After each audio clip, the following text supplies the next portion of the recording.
በአጠቃላይ በኮሚቴው ደረጃ የሸዋ ፋኖችን አንድ አድርጎ የሚመራው ያሳምነው እዝ ነው ተብሎ በተባለበት ያሳምነው እዝ ማን እንደሚመራው መምረጥ የሱ ኃላፊነት ሆኖ በተገኘበት ዛሬ አንቀበልም እንዲህ አንሆንም ብለው ሸዋ ላይ በድብቅብቁ እንግዲህ ይሄንን አፍኖ እንደሌለ አድርጎ ለመሄድ ቢደረግ መጋጋጥ ውጤት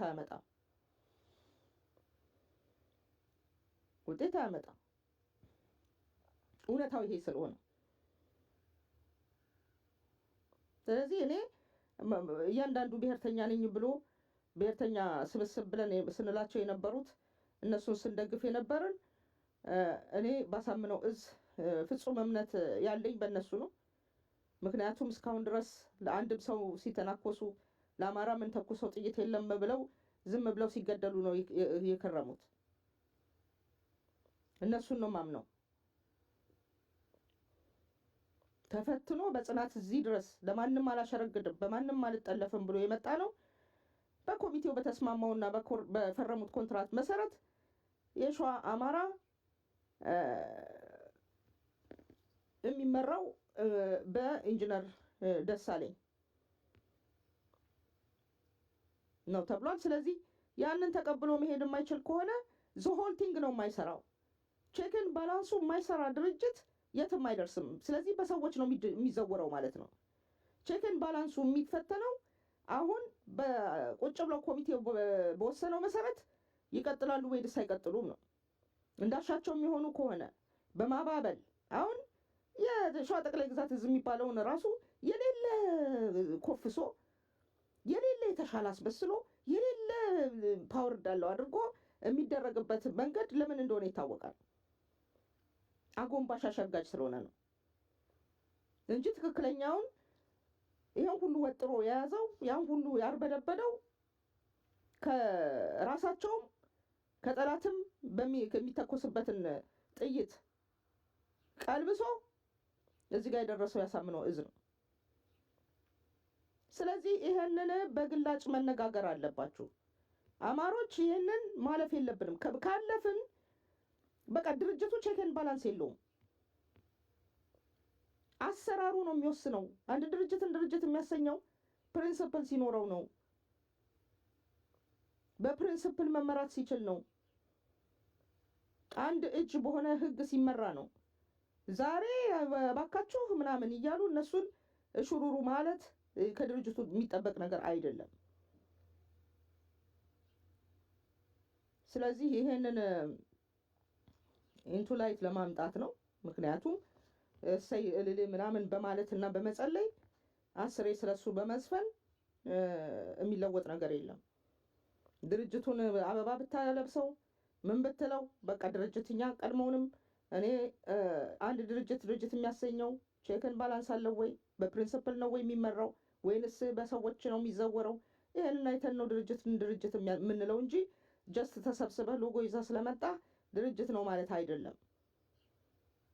ስለዚህ ይሄ ፈተናም አይደለም፣ ባይዘው ፈተናም አይደለም። ድርጅት ነኝ ካልክ ፕሪንሲፕሉን ታስፈጽማለህ። አይ አናደርግም ካሉ ደግሞ እንግዲህ ያው ድርጅት አለን ብለን እኛም ማጎብጎባችንን እናቆማለን ማለት ነው። ምክንያቱም ሸዋ ላይ እንዲሁ በቀልድ የሚታይ አይደለም። ያ ሁሉ ጀግና ቆርጥሞ የበላ ስብስብ ነው ያ ስብስብ እና ይሄንን እንግዲህ ሁላችሁም እንድታስቡበት ነው። ይሄንን ህግ ጠብቆ መሄድ ስለ አማራ መቆርቆር የሚያስንቅ አይደለም፣ የሚያስከብር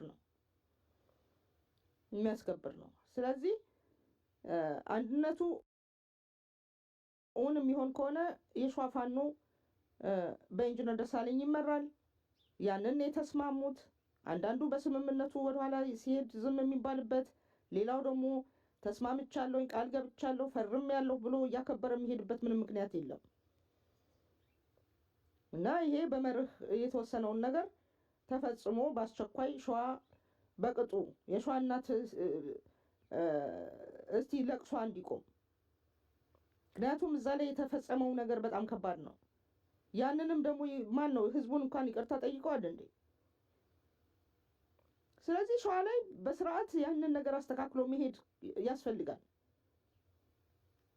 ይህንን አስተካክሎ መሄድ ያስፈልጋል እና እነዚህ ሰዎች ዛሬም እንደለመዱት ሰውም ሲገሉ ምንም ሲሉ ዝም ተብለው እንዳመለጡ አሁንም ይሄንን አድርገን እንታለፋለን ብለው አስበው ሊሆን ይችላል።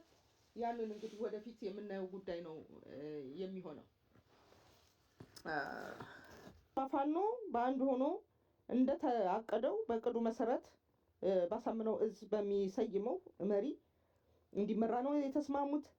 ያሳምነው እዝ ደግሞ መሪውን ኢንጂነር ደሳለኝን ሰይሟል። ስለዚህ አውጀው በስነ ስርዓት አረቄ መገልበጥ እና እንደፈለጋቸው ገበሬን ማሰቃየት የሚለውን ነገር ትቶ በስነ ስርዓት ተመርቶ ወደ ነጻነት የሚሄድበት መንገድ ነው መሆን ያለበት ብዬ ነው የማስበው። ነገር ግን ያሳምነው እዝን በድሎ ረግጦ ግን ማለፍ ፈጽሞ ተቀባይነት የሌለው ነገር ነው። ስለዚህ ይሄንን በስነ ስርዓት ማስፈጸም መቻል አለባቸው። አሁን ሰው እየተነጋገረ ስላልሆነ ሌሎች ፋኖን ለመበተን ከሚጋጋጡ አካላት ጋር ድምጻችን እንዳይቀራረብ በጥንቃቄ ለመሄድ ብንሞክርና ዝም ብንል it ሚን ዊ ዶንት ኖ ስለማናቅ አይደለም። እና ይሄ ነው ፋክቱ። ያው እንደምታዩት እንግዲህ ሌሎችም እንግዲህ ቀጠናዎች ላይ ያሉ የእንቅስቃሴዎች ዲቨሎፕመንቶች እያያችሁ ነው። ብዙ ዴቨሎፕመንቶች አሉ። እንደዚሁ የገልፍ ስቴቶች ቪዚት፣ የኤርዶጋን ቪዚት ምናምን የተለያየ ነገር እያያችሁ ነው። ያው እየተብላላ ነው ጉዳዩ፣ እየተብላላ ነው። የሱዳንም ጦርነት በሚገርም ተርን እየሄደ ነው። ስለዚህ ኤኒዌይ ያንን ሁሉ ተከታተሉ። የሚያዋጣው ራስ ላይ መስራት ነው። የሚያዋጣው የራስን የቤት ስራ ጠንቅቆ መስራት ላይ ነው። በቃ ይህ አንድነት በጣም ኢምፖርታንት ነው። ከምንም ነገር በላይ እኔ መሆን አለበት ብዬ የማምነው ነገር ነው። እስካሁን ድረስ ዩናይትድ ዊ ስታንድ ዲቫይድድ ዊ ፎል እያልን ነው ስንጮህ የነበረው። ነገር ግን ይሄንን የሚያበላሽ ዝም ብሎ የሴረኞች መንገድ ይሄ ተቀባይነት የለውም። ተቀባይነት የለውም። መከታው ማሞን ምክትል ሰብሳቢ አድርጎ የተቀበለ ፋኖ ምን ያክል ሆዱን እየቆረጠው ነው የሚሆነው በሆነው ነገር ሁሉ ማለት ነው። እና ዛሬ በተወሰነው መሰረት ኢንጂነር ደሳለኝ የሸዋን ፋኖ ጠቅልሎ እንዲመራ የተባለውን ውሳኔ ተቃውመው አንመራም የሚሉትን እንግዲህ ድርጅቱ በራሱ አካሄድ ይሄንን ማስተካከል አለበት የሚል እምነት አለኝ። ቀልድ አይደለም። ከጊዜ ጋር መሮጥ ነው ያለባቸው። ይህን ሁሉ ነገር በየዙሪያው እየሆነ ማለት ነው። ባይዘወይ ያው ሰምታችኋል። ፍራንስ 24 የሚለው ቻነል አንድ ዶክመንተሪ ሰርቷል የተርኪን ሪጂናል ኢንፍሉዌንስ በተመለከተ። እሱ ላይ እንግዲህ የአብይ አህመድን ጉድ ዘክዝከዋል፣ በእንዴት አድርጎ ዲል እንዳደረገ ከኤርዶጋን ጋር። ከዛ አሁን ደግሞ ቪዚት መጥቶ በሱዳን አካባቢ ስለሚሆነው ነገር በጣም ተበሳጭቶ ማስጠንቀቂያ ቢጤ ወርውሯል ተብሏል። እንግዲህ የሳውዲንም ቪዚት ታስታውሳላችሁ። በርካታ ነገሮች አሉና አማራ በዚህ ሰዓት የቤት ስራውን የሚሰራበት ተስማምቶ አንድነቱን የሚያጠነክርበት እንጂ ለእንዲህ አይነት ወሬ እንትኖች በር የሚከፍት ከሆነ ትክክል አይደለም። እኛ ሸዋ ጥንቅቅ ብሎ ቅርብ ከመሆኑ አንጻር በጣም በርካታ የሆነ ጫና ያለበት ነው እና በዚህ አካባቢ እንደገና ድመት መንኩሳ ተመልሰው እንደገና እዛ ውስጥ ገብተው ደግሞ ፋኖን ሊያምሱ የሚሄዱበትን መንገድ መታረም አለበት እና መታረም አለበት ነው የምለው። በቃ እኛ ኢንጂነር ደሳለኝ ምክትል ምናምን ተቀዳሚ ምክትል ምንትስ የሚለው አይደለም የሚጠቅመው አሁን ልክ በአባቱ መንገድ በጋሽ አሰግድ መንገድ ይኸው በዚህ በጣም እየተፈተነ ጠንክሮ የወጣ ወንድማችን ነው። በዚህ መልኩ ጥሩውን ስራ እየቀጠለ መስራት ነው ያለበት። አማራነትን ይዞ እንደዚህ መቀጠል አለበት። በጣም በብቃት ነው ሁሉን ነገር የተወጣው። ቻሌንጆቹን በጣጥሶ አልፎ የመጣ ወንድማችን ነው። ስለዚህ ይሄንን እኛ አድቮኬት ማድረግ አለብን የሚል እይታ ነው ያለኝ። ይኸው ነው የምላችሁ ወዳጆቼ። ይሄንን ለዚህ አድቮኬት ሆኖ መቆም ያስፈልጋል። በቃ ኢንጂነር ደሳለኝ ነው የሸዋን ፋኖ ይመራል የተባለው ያሳምነው እዝ እንዲመድብ ነው እንትን ያለው የተወሰነው። ስለዚህ በዛ መሰረት ያሳምነው እዝ ፎርዋርድ ይዞት የሚመጣውን መሪ መቀበል የሁሉም ፋኖ በሸዋ ላይ ያለ ፋኖ ግዴታ ነው። ድርጅቱ የሚቀጥለው አለ እየሰራ ነው፣ ኢፌክቲቭ ነው፣ ኤፊሽንት ነው ብለን የምንለው ፕሪንሲፕሉን ማስፈጸም ሲችል ነው። ስለዚህ በሸዋ የተወሰነውን ነገር በአስቸኳይ ተግብረው ለበለጠ ጥንካሬ መስራት አለባቸው እንጂ እንደዚህ አይነት እኔ ብልግና ነው የምለው እና የትክክል አይደለም፣ ትክክል አይደለም። ይሄንን ነው የምላችሁ። በተረፈ ቴንክ ዩ ፎር ካሚንግ። መልካም ጊዜ ይሁንላችሁ። ሰላም ሁኑ።